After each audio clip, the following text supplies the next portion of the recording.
A few weeks ago, I opened my inbox like any other morning. I expected the usual church updates, event reminders, a few prayer requests. But one email stopped me cold. It wasn't long and it wasn't dramatic, yet every word carried a weight that went straight to my heart. It was from a woman named Sarah Mitchell, a mother from a quiet town in Iowa, writing not to promote a message or share an opinion, but to tell the world what had happened to her 11-year-old son, Gabriel. She said, "Pastor Joel, my son saw Jesus. I've heard a lot of stories in my lifetime, stories of miracles, healings, incredible transformations, but this one felt different. The moment I started reading, I could feel something stirring deep inside, like heaven was trying to get my attention." Sarah described how her boy, an ordinary child with an extraordinary heart, had a near-death encounter that would forever change their family and maybe all of us who hear it. As I read, I couldn't help but picture her world, cornfields stretching beyond the horizon, neighbors waving from their porches, that small town peace where life feels safe and predictable. But sometimes it's in those ordinary places that God chooses to reveal the most extraordinary truths. Sarah's son Gabriel had always been a little different, quiet, thoughtful, with questions far too deep for his age. While other kids were lost in video games, he was sketching angels. While others were chasing the latest trend, he was chasing glimpses of heaven. She didn't realize it then, but God was already preparing him for a moment that would shake even the strongest believer awake. And when I got to the part where she said he saw Jesus, I had to pause, because I knew God doesn't waste moments like that. He speaks through the unlikely, the unexpected, the humble hearts of children who still believe before they analyze. And maybe that's what this moment was about, not just a child's vision, but a reminder to all of us that heaven is still moving, that the spiritual world is not as distant as we think. You see, sometimes God uses the smallest voices to deliver the greatest warnings. When we least expect it, He interrupts our routine to whisper, "Wake up, something is stirring, I'm not finished yet." That's what this letter did for me. It reminded me that faith isn't about comfort, it's about readiness. Sarah didn't write for fame, she wrote out of love and trembling obedience. And maybe, just maybe, her son's encounter wasn't meant to scare us, but to prepare us to stir our hearts, to remind us that heaven is closer than the headlines, and that when God speaks, even through an 11-year-old boy, the wise will listen. Sarah Mitchell lived in a town where time seemed to move slower, a place called Cedar Falls, Iowa, where the wind carried the smell of cornfields and neighbors still waved as you drove by. Life there was simple, peaceful, predictable.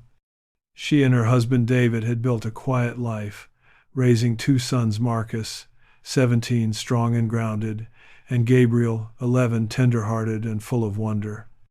It was the kind of home where laughter filled the kitchen, where Friday nights meant family dinners and high school football. But even in that calm, God was shaping something extraordinary, something that would remind the world that heaven often chooses the humble places to speak. From a young age, Gabriel stood out not because he tried to, but because heaven had marked him in ways his parents couldn't quite explain. While other boys played video games or scrolled endlessly on their phones, Gabriel spent hours sketching angels. He'd draw their wings with such intricate detail that even adults couldn't believe those small hands had done it. He'd ask questions that would leave his parents silent. "Mom, do angels ever get tired?" Or, "Dad, do you think Jesus still cries when people stop believing?" It was as if God had placed eternity in a child's heart, and that heart was searching for home. Sometimes David and Sarah would exchange glances, half amazed, half uneasy. They loved their son deeply, but they couldn't quite understand him. And yet, isn't that how God works? He plants mysteries in the midst of ordinary families, hints of his plans long before they unfold. Gabriel's brother Marcus once told his mom, "He sees things differently, Mom. It's like he notices what the rest of us miss. And that's the beauty of a pure heart. It sees what busy lives often overlook. When I picture that family, I think about how God prepares us in ways we rarely recognize. Maybe you've felt that stirring in your own home, a child who seems wise beyond their years, a dream that feels too sacred to explain, a whisper in your heart that says something greater is coming. That's not coincidence, that's calling.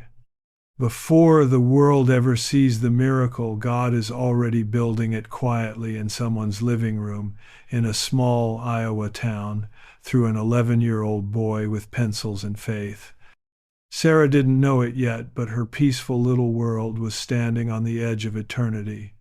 And when heaven decides to speak, it doesn't need a pulpit or a cathedral. Sometimes it just needs a kitchen table, a mother's heart, and a boy who sees angels. It was an ordinary October afternoon, the kind that feels calm, familiar, safe.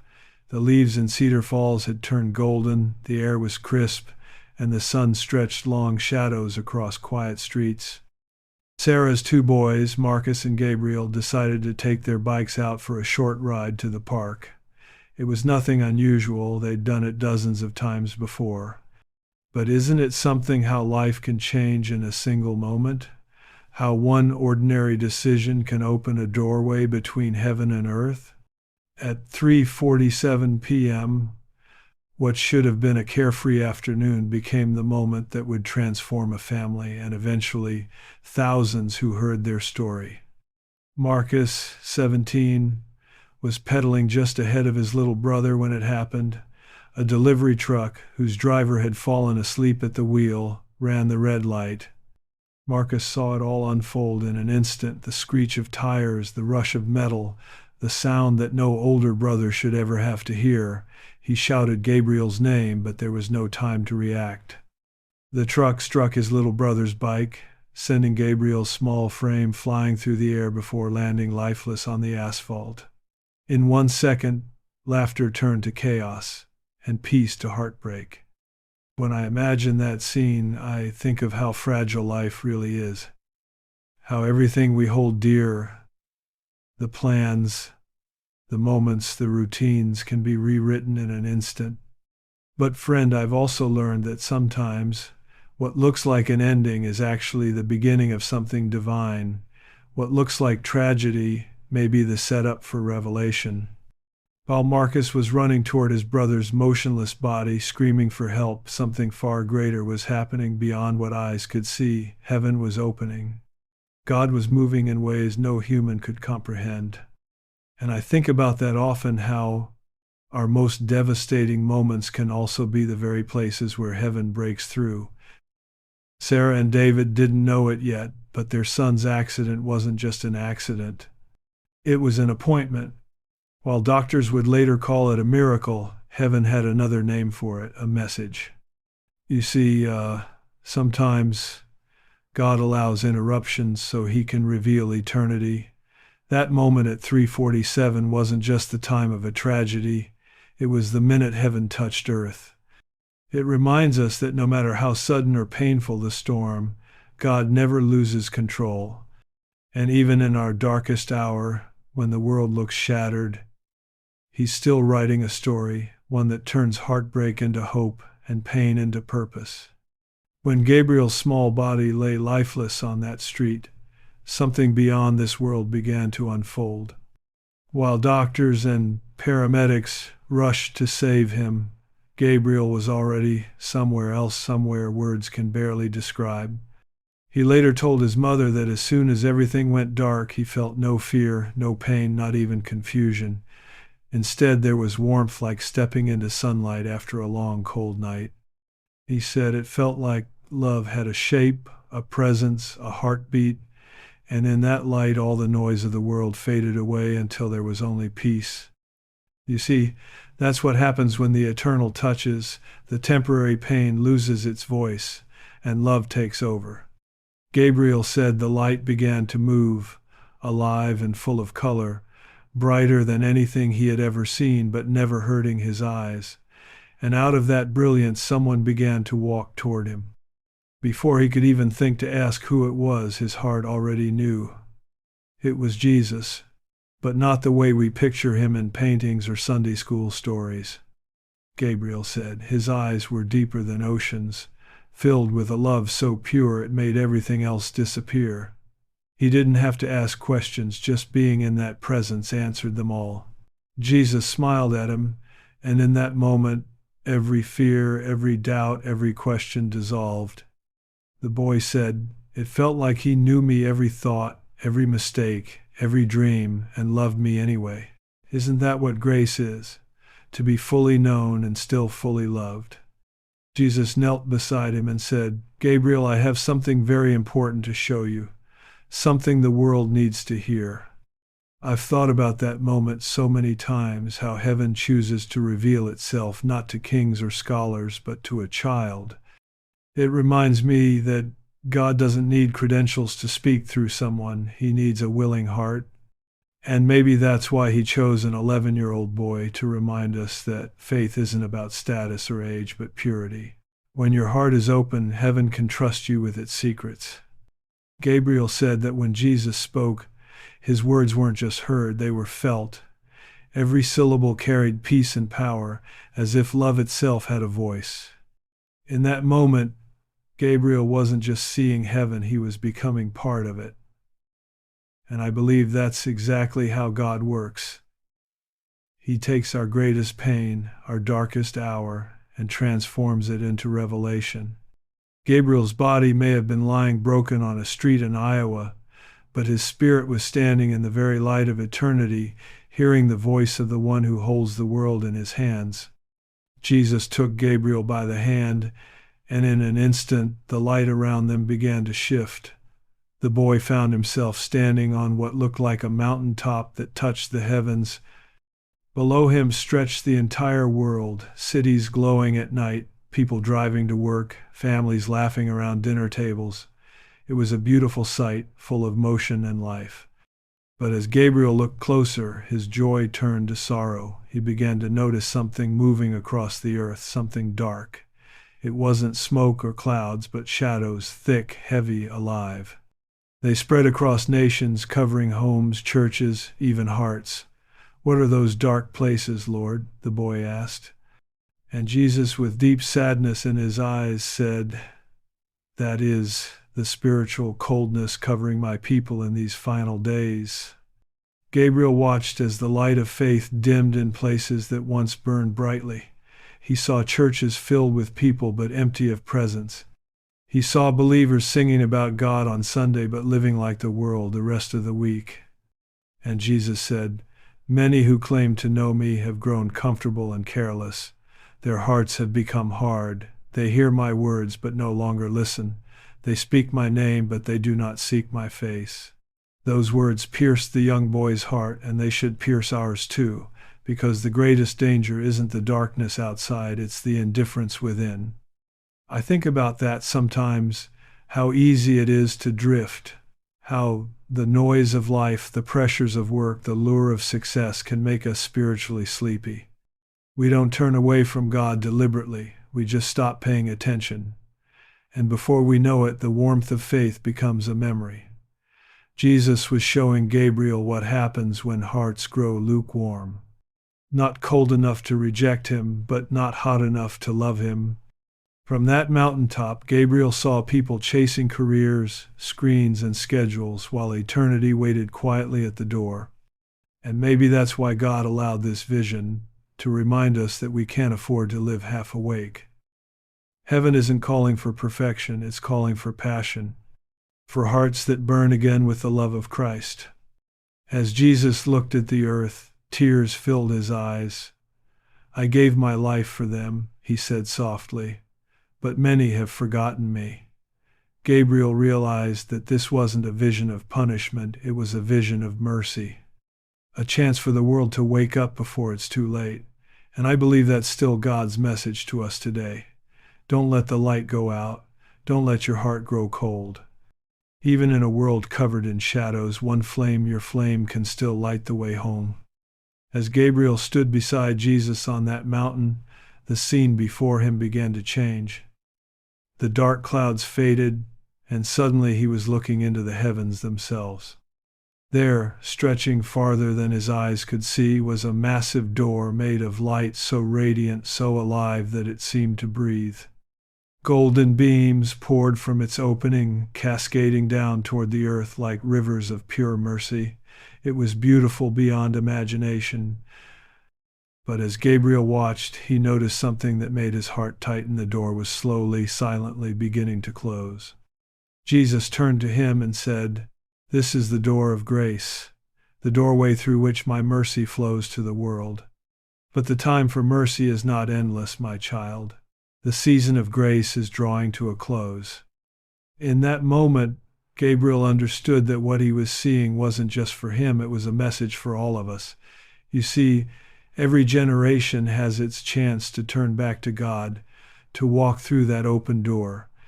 But many are too distracted, too comfortable, too sure that there's still plenty of time. We think we can wait until tomorrow to get our hearts right.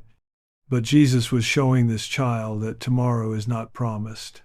The door is closing not because God is angry, but because his plan is moving forward. Mercy has a purpose, and even mercy has an appointed end. When I read Sarah's words describing this vision, I couldn't help but think about how often we take God's grace for granted. We live as if it will always be there, one more chance, one more Sunday, one more day to get it together. But friends, grace is not meant to be postponed, it's meant to be received. God's mercy is flowing right now, reaching into broken homes, wounded hearts, forgotten lives. But the question is, are we walking through that door, or just admiring it from afar? Jesus told Gabriel, "For generations people have debated the timing of my return, but what they have missed is the urgency of my call. The window is closing, and soon the light will fade." That's not a threat, it's an invitation. A loving Father saying, "Come home while there's still time." Gabriel saw that the door wasn't slamming shut all at once. It was closing gently, patiently, as if heaven itself was waiting for one more soul to turn back. That's the heart of God, always giving one more chance. But one day, that final moment will come. So today, if you can still feel the warmth of that golden light, don't wait, step toward it, step into grace while it's still open. Because the greatest tragedy isn't that the door closes, it's that some people never walk through it. Gabriel said that as Jesus spoke, the heavens opened again, and he saw something so breathtaking it was as if all creation was holding its breath. Across the skies of every nation, golden lights began to dance, brilliant ribbons of living light weaving through the darkness like streams of liquid glory.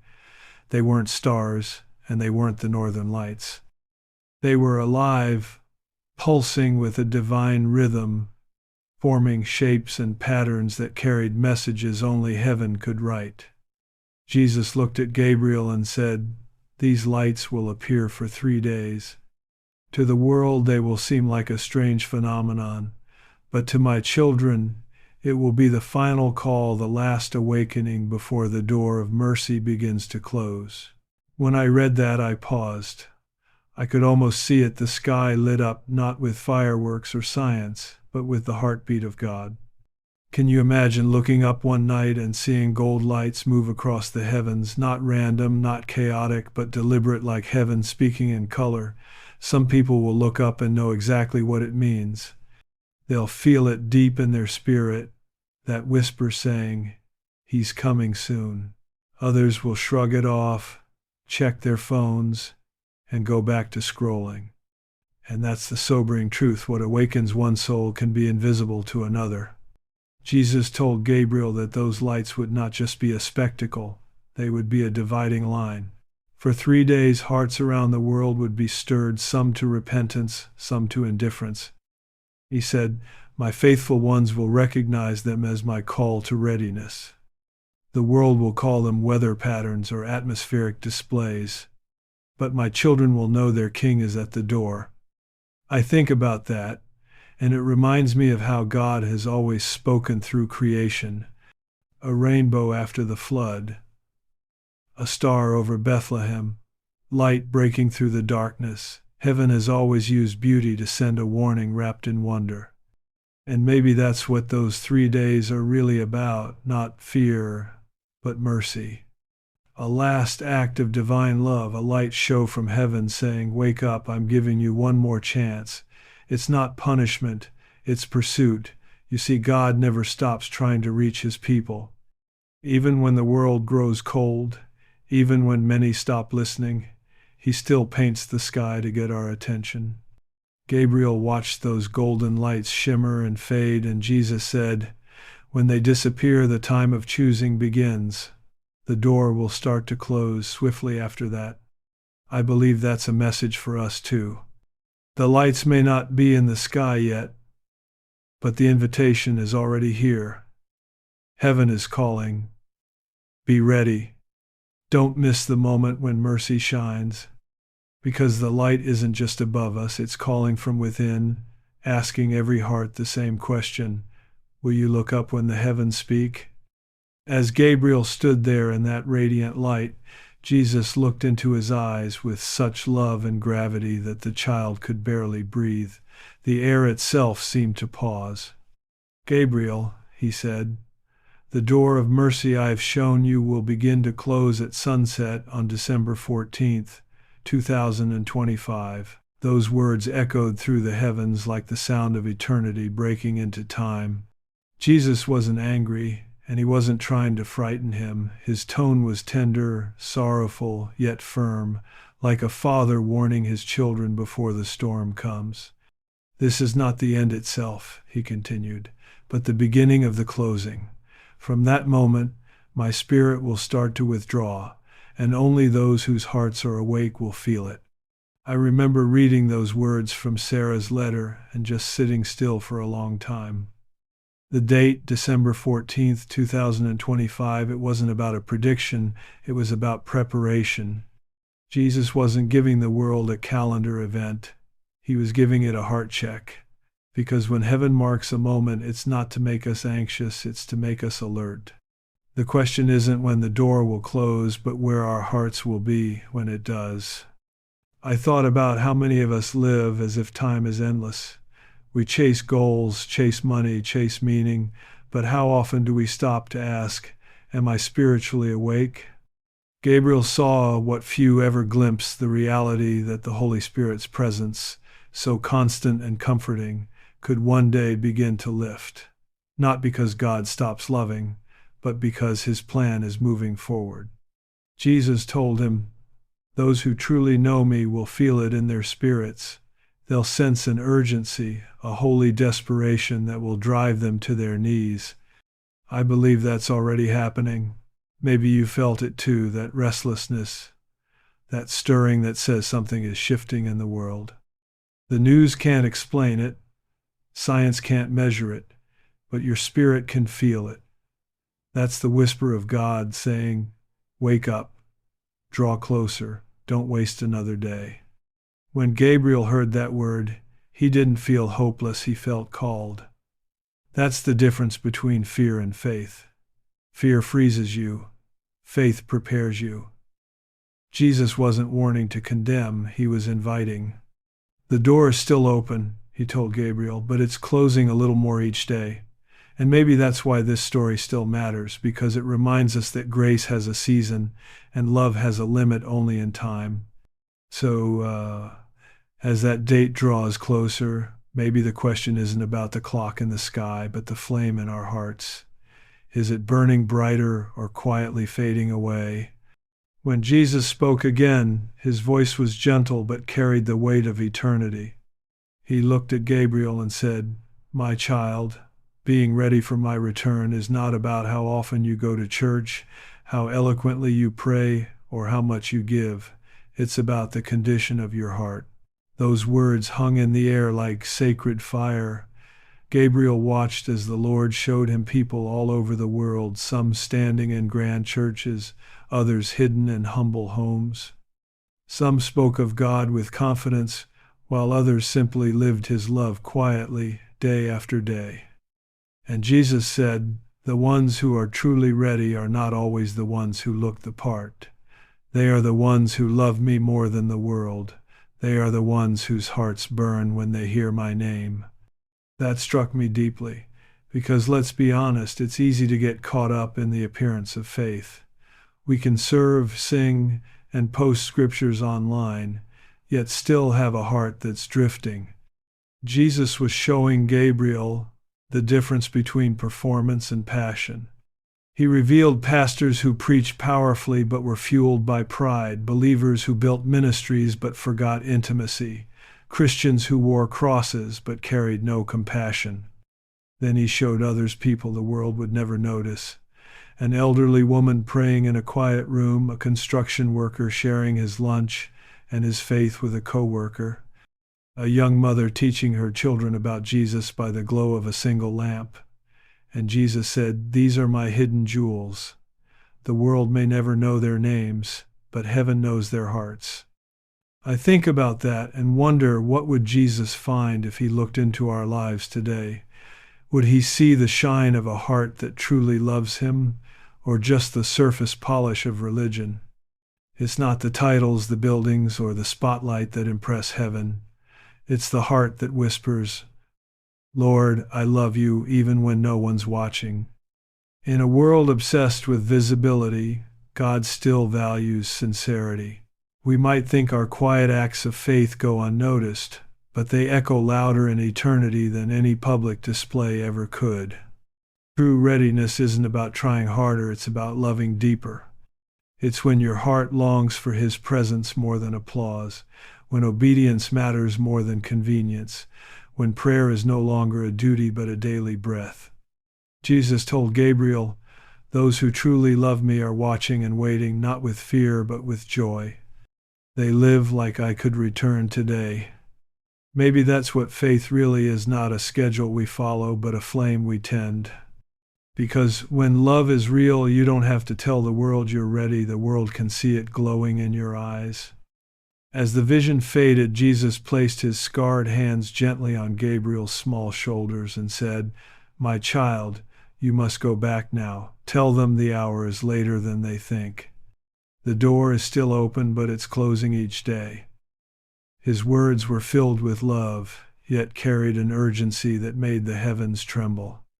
Gabriel didn't want to leave that light, that peace, that presence, but Jesus smiled and said, "Your work is not finished."